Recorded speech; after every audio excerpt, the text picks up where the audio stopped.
Hey y'all, I'm back again with another part to this toxic family series. But first, let me just say the last video I made on this channel, I still stand on it, and I mean what I say because it's getting to a point where it's just getting to be too bad, too bad.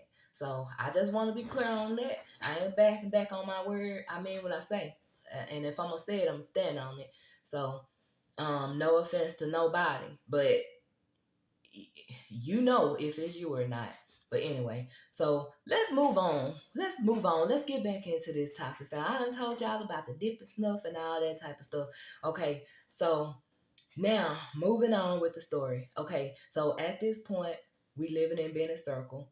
And my mama, she's drinking and stuff like that. Well, there's times she's bootleg. She's always been a bootleg and stuff like that. But there's also time, the bootleg ain't always got beer and stuff like that. They have to go buy it from other people too when times get hard or they ain't got it like that.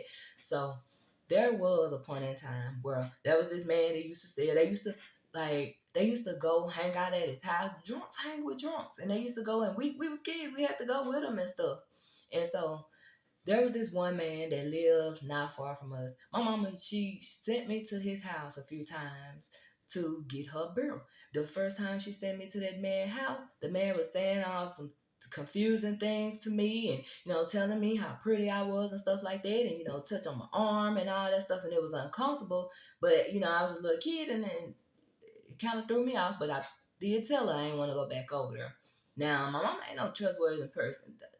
I don't want no, but don't ask me why I ain't tell her, because I'm gonna introduce you to her, and then you'll figure it out yourself why. But anyway, um, uh, she sent me over there. I would have to walk over there to get her some beer. Well, the second time that I went over there to that man's house, that man touching on me, rubbing on me and stuff, not handing my clothes or nothing like that, but touching, rubbing on me and stuff. Like, I had to go through all that before he would even hand it to me. And it's like, dang, I'm already like a very quiet, very scared, because my mama always had me like that. Just, you scared to do the wrong thing and all that. But and then you can't trust her to tell her. So that happened. I told her that I did not want to go back over there. I did not want to go back over there. A mother would question why. A mother would ask, stuff like that. But it happened again. Another time, altogether 3 times. But the first time, he was just trying to get comfortable with it or whatever, get bold enough. He touching on my arm and stuff, as I'm going to the door, he rolling his head, follow me over here to the door and touching on my back and stuff. You know how them old frisky men do. Y'all know. Especially black women, we know how they do. And so that right there, me telling her I ain't want to go back over there and got sent over there for a third time, that right there to me, there's a red flag too. Because for one, I ain't finna send my daughter to no boot that. Hey, I don't care what kind of habits I got. Even when I myself had habits out here running in the street asking about it, I never involved my kids. Most people didn't even know I had kids, because baby, I don't play about my kids. But that's something that I never told her about what happened, just because of being fearful.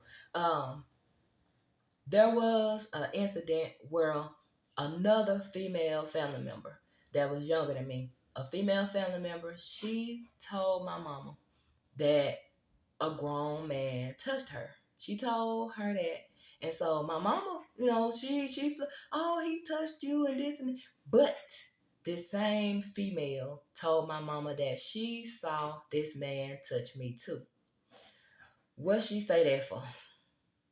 Mama called me in there and this, oh, yeah, he touched you and her. And I'm like, this man, I'm a little bitty kid. This man ain't touched me. He ain't touched me. And my mama yelling at me, screaming, telling me stop lying, yelling at me, screaming in my face, telling me all stop lying. She done took this one, had her checked or whatever. I don't even know what the outcome. The outcome couldn't have been nothing. But anyway, she done took her and had her checked or whatever. I got my tail beat because I was lying. Let her tell it. You lying. Why this girl gonna say this happening? She's saying it. That right there, I didn't know it as a kid. Look, I'm getting emotional now. I need some water. I didn't know it as a kid, but as an adult, that mess traumatized me, y'all. Because listen, as an adult right now, this is the conversation I had with my husband. I said, listen, I know in my mind and my heart that this man didn't touch me. I know it. But with that being drilled in me, and with her telling me he did, she said he did and stuff, it threw me off. Y'all, it confused me. So this is what I think I did. I can't be sure, but this is what I think I did. I think because of me getting in trouble, getting a whooping for that, I made a memory in my head, because now I have a memory in my head of him touching me. Like, I have a memory in my head of us being over there, and I don't really want to say who it is. But you know what? I don't care. I'm not finna sugarcoat nothing. So people who know me, you gonna know who it is. Anyway, so my big cousin was laying on her side of the bed, and then, okay, this is the memory. We laying in my big cousin bed. She laying over on this side of the bed, and this other kid, the girl who told that was laying her. Another kid laying her. Another kid laying her. I'm laying her, and her man laying her beside me. And in that memory, I can remember me laying there being asleep. And him sliding his hand down in my pants, touching me, and me just freezing up, like, acting like I ain't breathing, and acting like, just scared, not knowing what to do, just freezing up. That's the memory I got. But let me tell y'all why I know that that's wrong, and why I know that it's from trauma and that it was made up. Because, for one, when we went over my big cousin's house, you can ask anybody who ever went over there. All the kids, we didn't sleep in bed with them. We was out on the floor. We was on the couch. She had other beds in the room. Like, why would I have a memory of me and all these other kids piled up in her bed with them when we didn't even sleep with them? Like, I can't even tell you that never happened, because we didn't have no reason to ever sleep with them. Okay, that's one reason why I know it's made up. Number two, why I know it's made up is because this man right now, when I see this man, it's almost like he been so good to me, from a child coming up. I never doubted that he loved me. He's just been a good person to me. And so when I see him, I run to him, I hug him, I hug him, I love on him and stuff. I just can't imagine me doing that, even with this memory in my head that just, I just know it's made up, but I can't imagine me being so loving and so comfortable with somebody who touched me, and subconsciously or whatever, I might not remember, but still, just, I just don't see that. And then, the last thing, of course, is, well, I don't forgot. The last thing is a true memory that I have. So a real memory that is for real that I had was at my mama's house. I was laying in there. It was the summertime. I'm laying in there on the couch sleep, watching TV. Everybody was gone. All the drunks was out in the yard, because that's what they do. The drunks hang out over there at the bootleg. They all outside in the yard. I'm laying across the couch sleep. And then that's what happened when I went to sleep. Okay, I wake up in the middle of the night. But when I woke up with my stepdaddy, my mama's husband, today, his hand down in my pants, and I froze up. That happened for real in real life. And I froze up. I didn't know what to do. And like, I was laying there. Now his hand wasn't like inside of me or nothing, but his hand was in my pants rubbing on me. And I was laying there still trying to play sleep. And then it got to a point where I turned over. I was sleeping, I turned over, and then that's when he moved his hand. But it's like, that's a true memory. I woke up to him, and that's why I say, I heard Ladybug crying, y'all. But that's why I say, these memories is just mixed up, because you was trying to force me to say that this happened, but in reality, this really happened, and this that you were trying to get me to say, is something that it ain't even real to me. But this real thing that happened, I can't even really I can't tell you about it because you hate me and you hope I die and all that stuff. And you need this man to pay the bills and stuff. And then anytime he leave, you get to questioning me, writing me letters like whenever they would get mad and break up. She'll call me in her room. Cole, come and get this book. Nicole, my middle name. She'll call me in there and come get this book. I'll come and get the go in my room and sit down. And in this book, she'll be down, wrote out questions. Do you think he loved me? Do you think he coming back?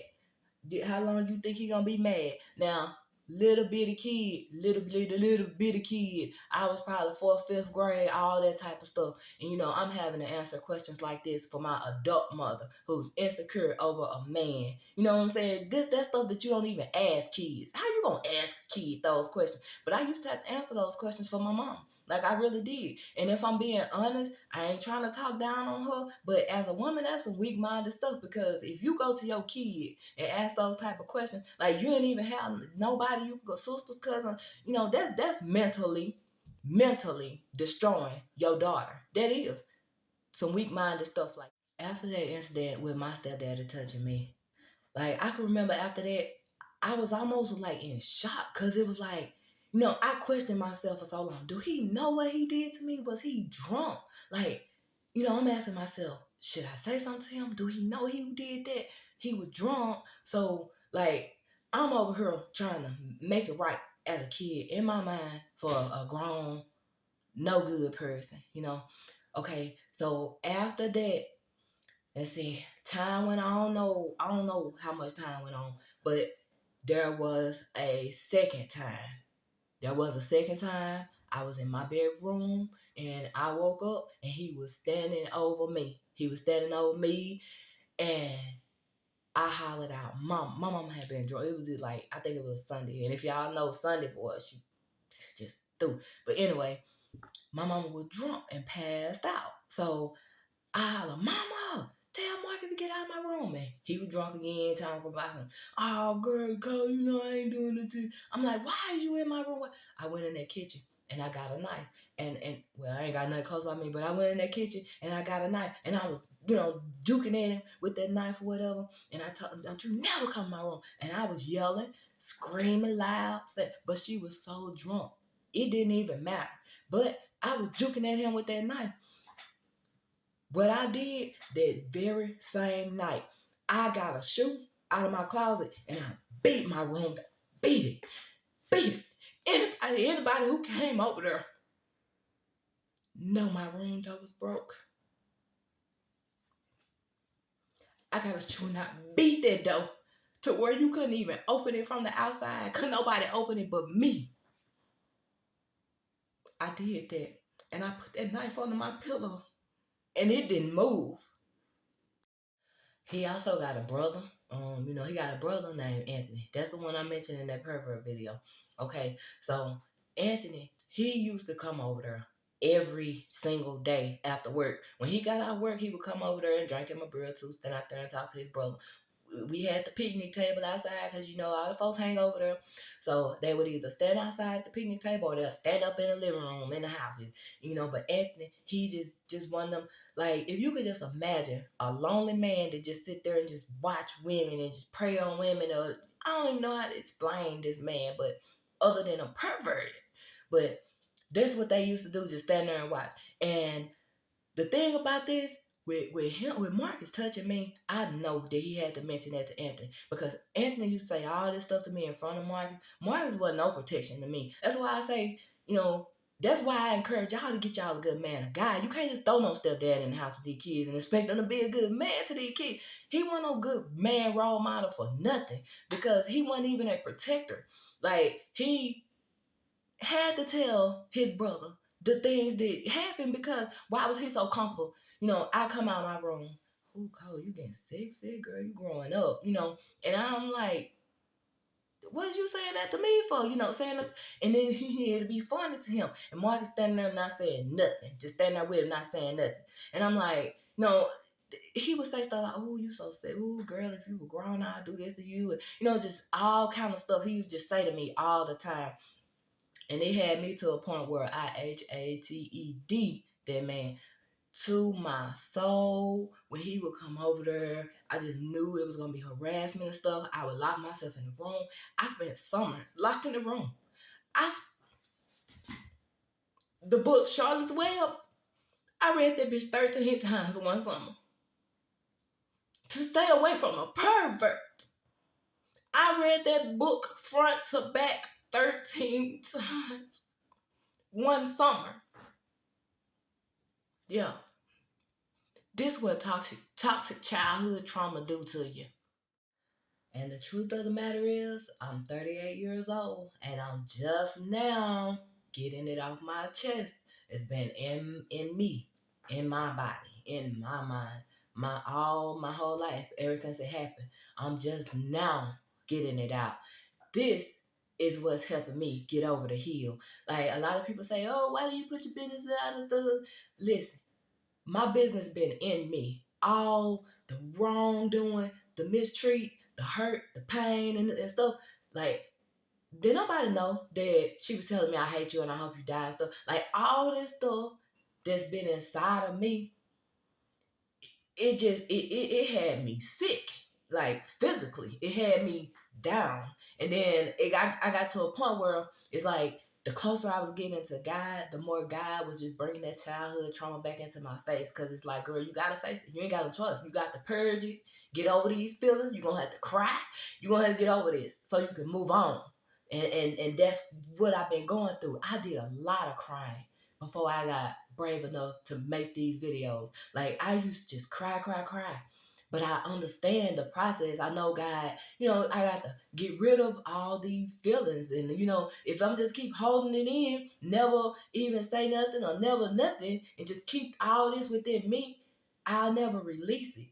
So, and you would think, okay, I could go talk to my mama and blah, blah, yeah, it sounds easy. But like right now that I'm bringing it out, she still hate me. She still call me a liar. She still, tell me I'm wrong and all that other stuff. So yeah, it's not easy. And the thing about it is, in our community, a lot of people try to play crazy. That would get to me. Like, a lot of people try to play crazy. Even people who I know got common sense. They come at me like, why you doing it? Why you saying it? Why you did? Come on, man. Like, y'all rather enable these bad people out here than for a good person that is a good person. Because I ain't been just no toxic black woman out here mad for no reason. I've always been a nice person, nice to people, especially strangers. I give respect until you don't deserve it no more. The meanness come in when people come at me. Like, when people would come at me the wrong way, I'll snap. And when I say I have a mouth, and just would say the most hurtful things, just snap. And the people who was good to me tried to tell me, I ain't never listened to them, nothing like that. And my mama, it ain't no talking, that's just how she is. She one of them mean females that it just really ain't no talking to her. It don't matter who you is. She gonna go off on you or what, especially if she drunk. And then she ain't even gonna remember after that. But anyway, let me get back on track. All right. So the first one was the man going to get the girl. The second one was her husband, and then the third one is the old man. It's okay. This didn't have nothing to do with her. This my big cousin. Now check this out. Okay. I don't know if my family knew, but my big cousin was busy, baby. She liked to be dealing with men. It was an old man that lived over there by my grandma. His name was Mr. Frazier. And where he lived at was in this little apartment, and there was like a trail beside his apartment that we would walk through the trail. Like, her apartment was like across the street from his. So you could stand at her house and see his apartment, but then you could see through that trail. You walk through there, and we'll go to that little convenience store up there, right behind there. So she used to go over there over my big cousin. I used to be with her all the time, remember?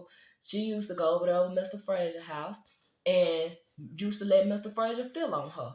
I ain't saying it because she deceased. I'm just saying it because it's a true fact. And if I'm being honest, it's some other cousins that knows it's true. But anyway, I ain't got to prove it because I ain't got to sit on her and lie.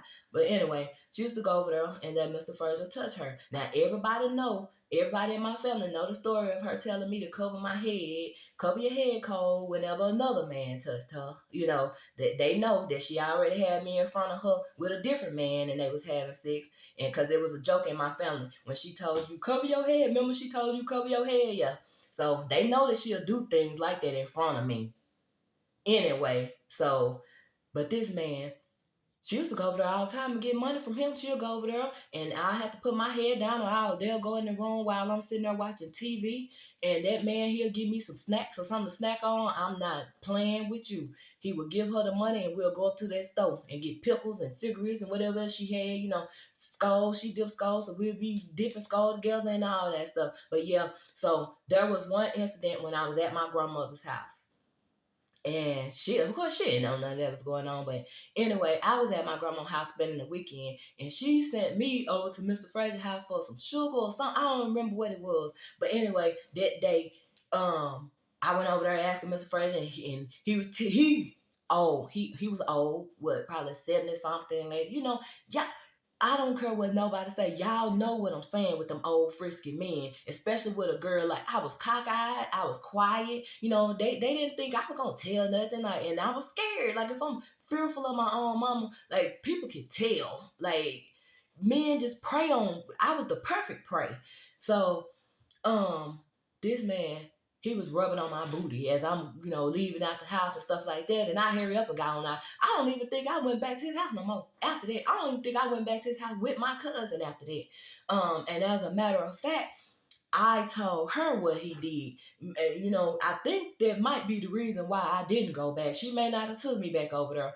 But, you know, I can't remember for sure, but I feel like I told her that he did that to me. But I don't remember ever going back to that house, man. I mean, that man's house again after that. So he didn't touch me inside of my clothes or nothing, but you know, just because he know that I know what the deal is with him and my cousin, and I'm good for keeping secrets and all that, and I'm cockeyed and quiet and don't nobody love me no way, you know, he felt comfortable enough to rub all over my booty and stuff as I'm walking out the door too. So, you know, it's just toxic when you don't have a parent or nobody that'll stand up for you. The whole world will do whatever they want to do to you, and then when you by yourself, like being abused mentally and stuff. Because listen, I don't want to sound like I'm exaggerating. I want to be clear. I want to make sure y'all understand that my mama used to look me dead. You know, when people clench their teeth, you know they for real. Like when people clench their teeth, you know they real.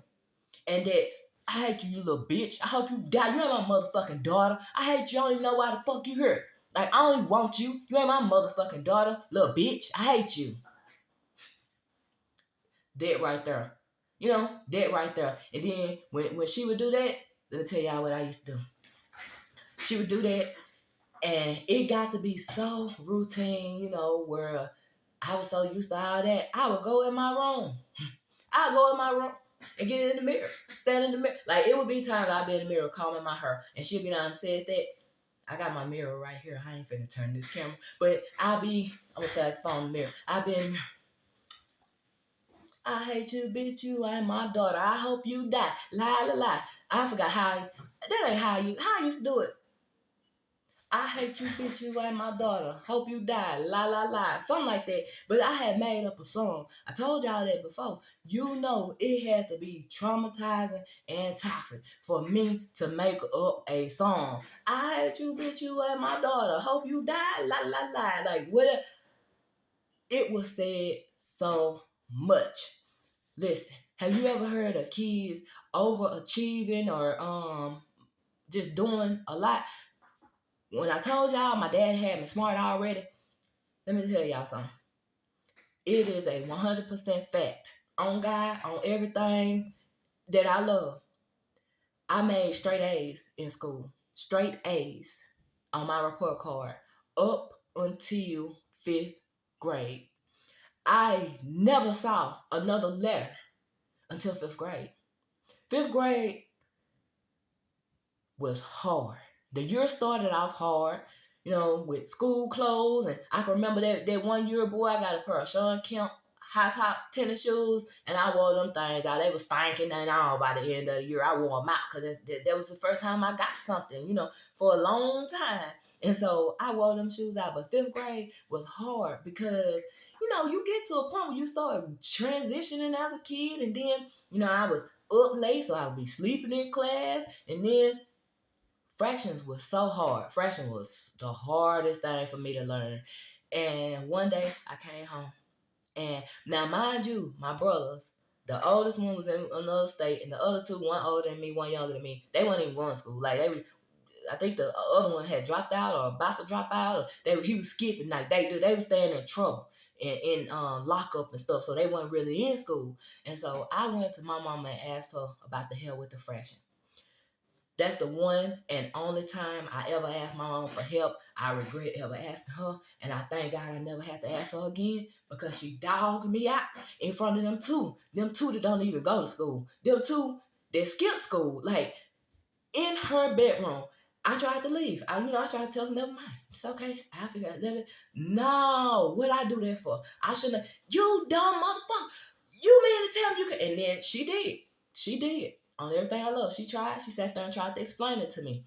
But yelling and cussing and calling me dumb and stupid, and then your brothers laugh, hee, how you dumb like that? You can't even figure that out. Like, they sitting there beside her, and they hee, ha, ha with her, and I'm dumb and I'm stupid and all this because, like, I went out my way to make my daddy proud because that's who I cared about. And for y'all to sit here and dog me out and call me dumb and y'all don't even do this, you ain't nothing but a drunk. Like, do y'all all this stuff I wanted to say then? I can say it now. Yeah, but I ain't.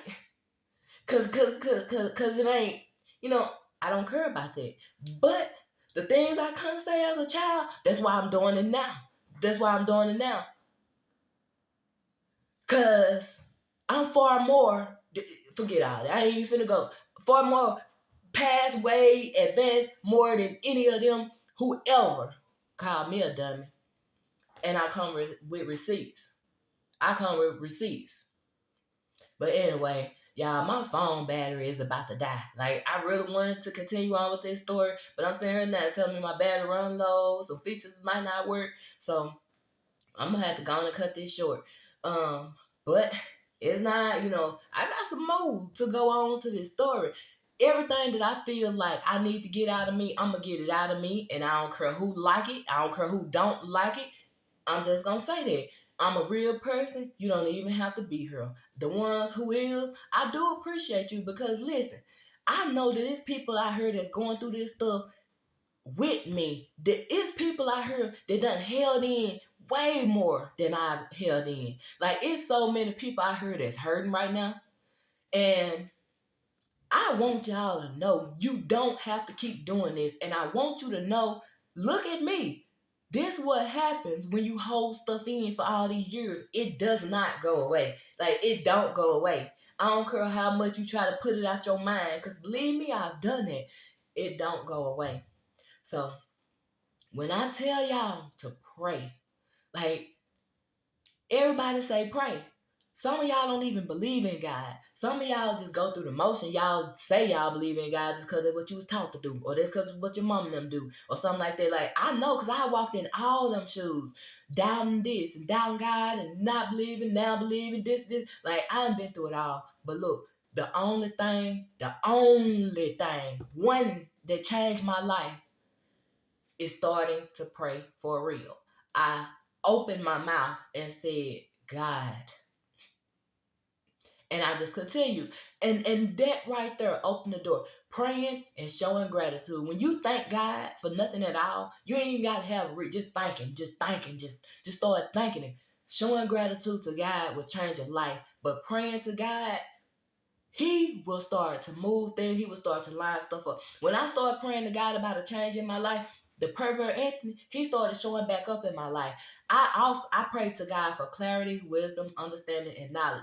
God has also allowed me to understand that the reason why Anthony was popping back up in my life is because the place that God want me to go or God is taking me to, I can't be that person he want me to be or do the things he want me to do with these hurt feelings inside of me. So I got to get myself better and get my mindset better in order to be and do the things that God want me to do in the future. So he had to put these things in front of me in order to get me moving along and get me uncomfortable with releasing these things and letting go, because how can I move on with a better life with holding hate, and not hate but bad feelings in my heart for these people? So that's it's just God moving. That's all it is. If you're a person who know God and you're a person who trusts in God, trust that this is God work and that it's just to help. It's only to help. What other reason would I be on her, doing that for? It's just to help.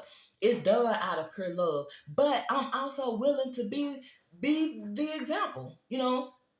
This stuff is so toxic and mind blowing to me. Like I'm the one who lived it, but I never knew how toxic it was until I started changing my mindset. And now that I know how toxic it was, it's like mind blowing all of the things that I sit back and think of how toxic it was and how bad life could have turned out for me if I had to just allowed these things. It was me and my husband, thank God, but it was me that chose a better life. If I had to just let things go on the way family said it should be and stuff, I ain't no telling where I would have been. But anyway, like I said, let me let y'all go because my phone about to die. But these videos are out of love. It's not out of hate. It's not out of anger. It's out of love. I want all of us to recognize that toxic. I want us to break away from it so that these kids of the future can have better. That's my goal. I'm not stopping. I don't care who get mad. I don't care who come over here and don't like it. I ain't stopping. So this the end of the video. Y'all, listen, like my video, subscribe to my channel, go over to my other channel, Inspired Creations by KP. I got a lot of things going on over right there. Tax refund, budgeting, and all that type of stuff. Savings challenges. If you want to get your money right, I'm going full circle. On this channel, I'm talking about marriage and family and good kids and all that. On the other channel, I'm teaching you how to get your finances up and get your money right and get your home better. And I'm trying to go full circle. Like I have two channels. Like when I say I'm trying to help, I'm trying to do the whole part to get y'all to understand that it's more to life than just the things that we've always been accustomed to. So again, I love y'all, and I'll be back with more parts to this video as soon as I can. But I thank y'all again for watching, and I hope you all have a great day.